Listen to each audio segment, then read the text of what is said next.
This program is all about food myths. Now, those who know me know that I write about garden myths, but I also keep an eye on food myths. At one point, I was going to write about them, but there's so many of them that I could just never keep up.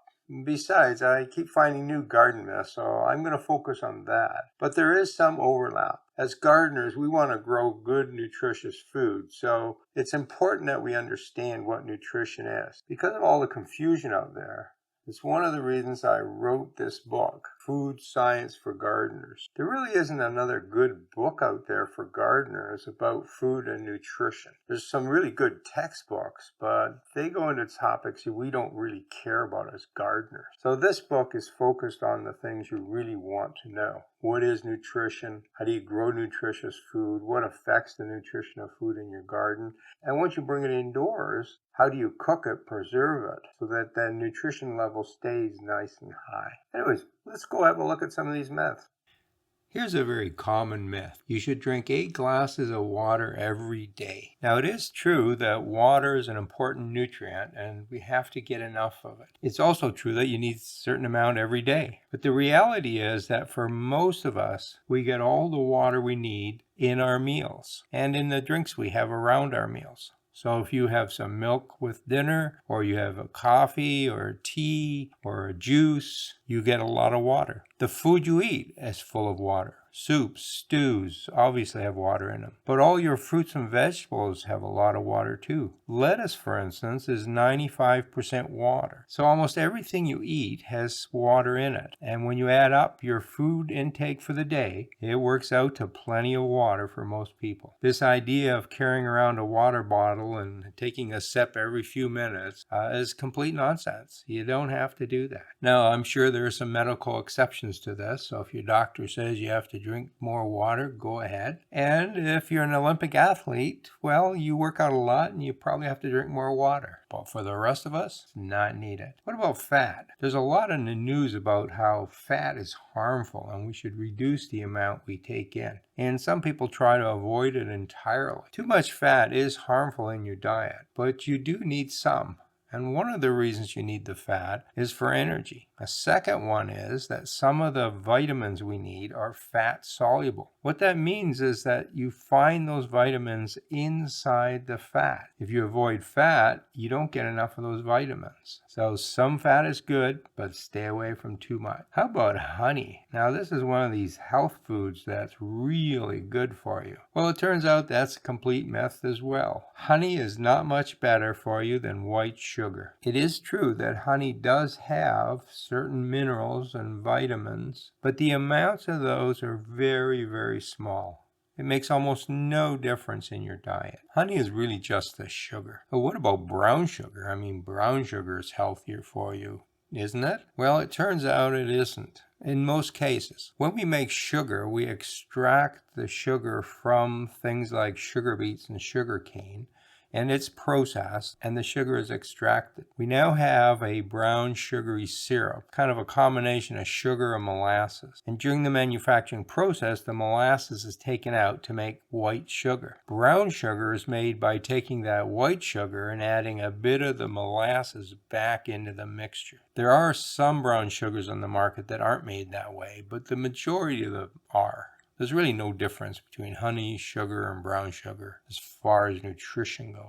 Are fresh fruits and vegetables healthier for you? We have access to a number of processed foods. We have dried food like banana chips and frozen vegetables and canned beans. Surely fresh is better than these processed foods. In general, the difference between fresh and processed is pretty small. In developed countries, we process these foods very quickly. They come from the field into the factory and into the can or into a freezer very quickly, and so it preserves most of the nutrients. Provided that we haven't added a lot of other things to the food, processed food is almost as good as fresh. And in some cases, it's better because it's more readily available. Here's another very common myth. Organic food doesn't contain pesticides. That's a complete myth. And it's a reason why a lot of people buy organic food. They don't want the pesticide. Well, I have news for you. Organic farms are allowed to spray their food with pesticide. It just happens that they use a different list of pesticides than conventional farming. In many cases, the pesticides used by organic farmers are more toxic than the ones used in conventional farming. If you're buying organic food because it's pesticide free, you're missing the point. That does not mean all organic food has added pesticide. In your backyard, you may not use pesticides, and so you have a different type of organic food. The farmer down the street that you know very well, he might not use it either. But if you're going to a grocery store,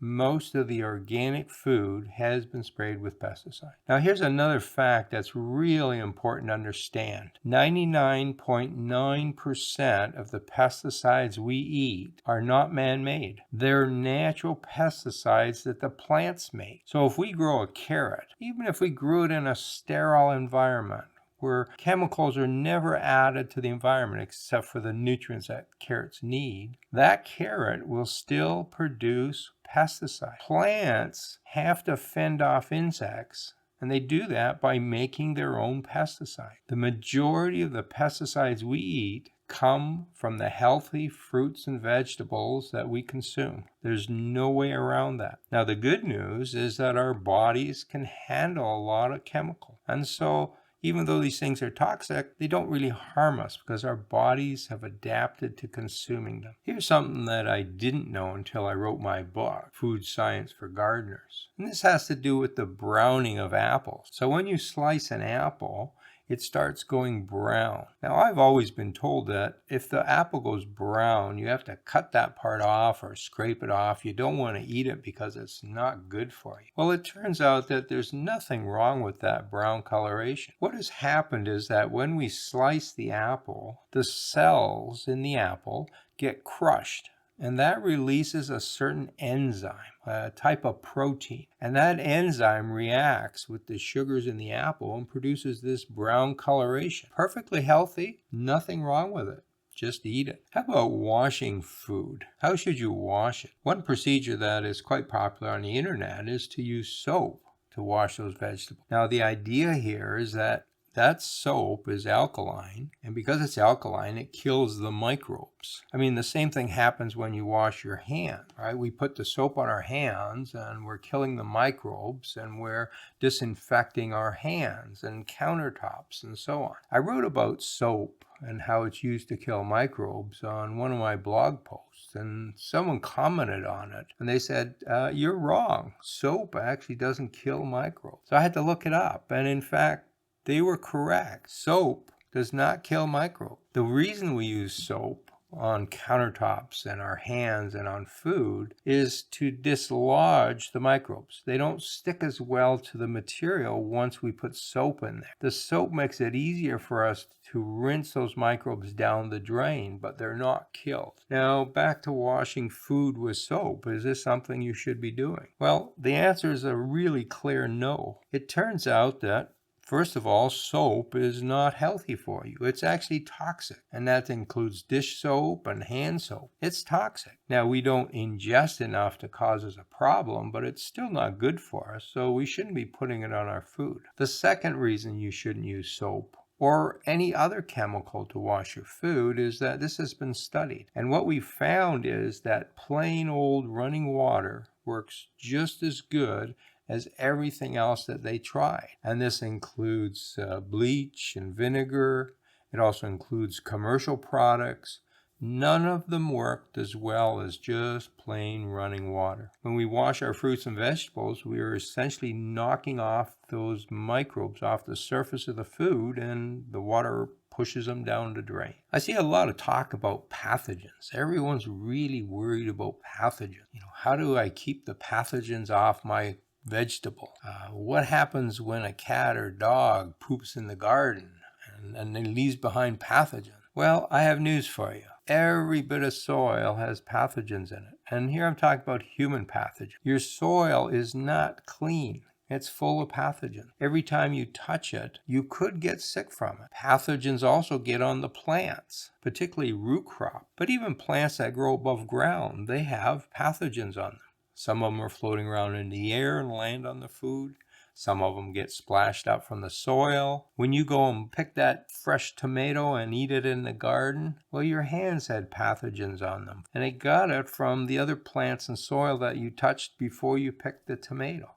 That's just part of life, and it's not something we have to be concerned about. Now, you can get some very serious diseases from your soil. So it's not a bad idea to wear gloves. It's also not a bad idea to wash your hands when you're finished gardening. But in general, you don't have to be overly concerned about. What about artificial flavor? They never taste quite right. So for instance, how about the artificial strawberry flavor? If you taste that, it tastes a bit metallic. It just doesn't taste like a real strawberry. And what a lot of people think is that the reason for that is that we've taken a number of chemicals and we've mixed them together and we've tried to make artificial strawberry flavor. Well, the reality is the problem is not with the chemicals we've put together. The problem is that we haven't used enough chemicals. So a typical artificial strawberry flavor has anywhere from 15 to 30 different compounds in it. The real strawberry uses several hundred chemicals to give it the flavor. So the problem is not that artificial flavors use chemicals. The fact is that they don't use enough chemicals. Now, a lot of you are probably going to have a hard time believing me on that because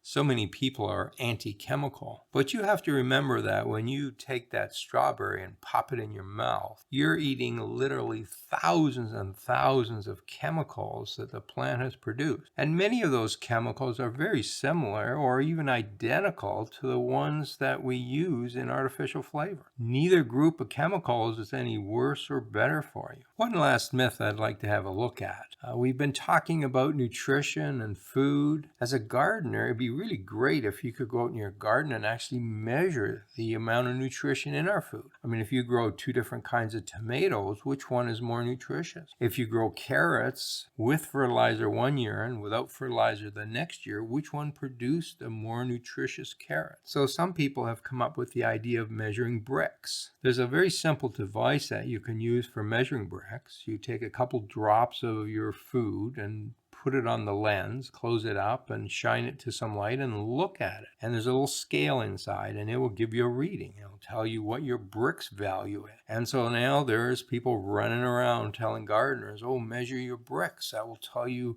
how good you're growing the food. It will tell you how nutritious that food is. That's a complete myth. The bricks reading is a measure of all the things in that drop, all the chemicals combined. The problem is that for most of our fruits and vegetables, that drop contains mostly sugars and carbohydrates. The amount of vitamins is so small compared to the amount of sugar that you can double and triple the amount of vitamin C in your carrot and it won't change the reading. Now, one thing that does change the reading a lot is water. So if you're growing in a drier year, and the carrots have less access to moisture, they will actually give you a higher reading because there's less water and the nutrients that are there are concentrated in a smaller amount of water. If the carrots are grown in a year where we get a lot of rain or you watered 2 or 3 days earlier, those carrots have absorbed water. And by absorbing water, they're actually diluting the chemicals inside the cell. So when you go to measure bricks, you'll get a lower value. So bricks is great for measuring sugar, and industries like the wine industry, they use it a lot for measuring grapes because that sugar content is so important to them. But as far as measuring nutrition goes,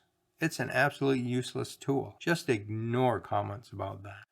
So I hope you understand nutrition and nutrient density better, and that will help you become a better consumer of good food. Now, if you'd like to learn more about this topic, have a look at these videos right here. Happy gardening.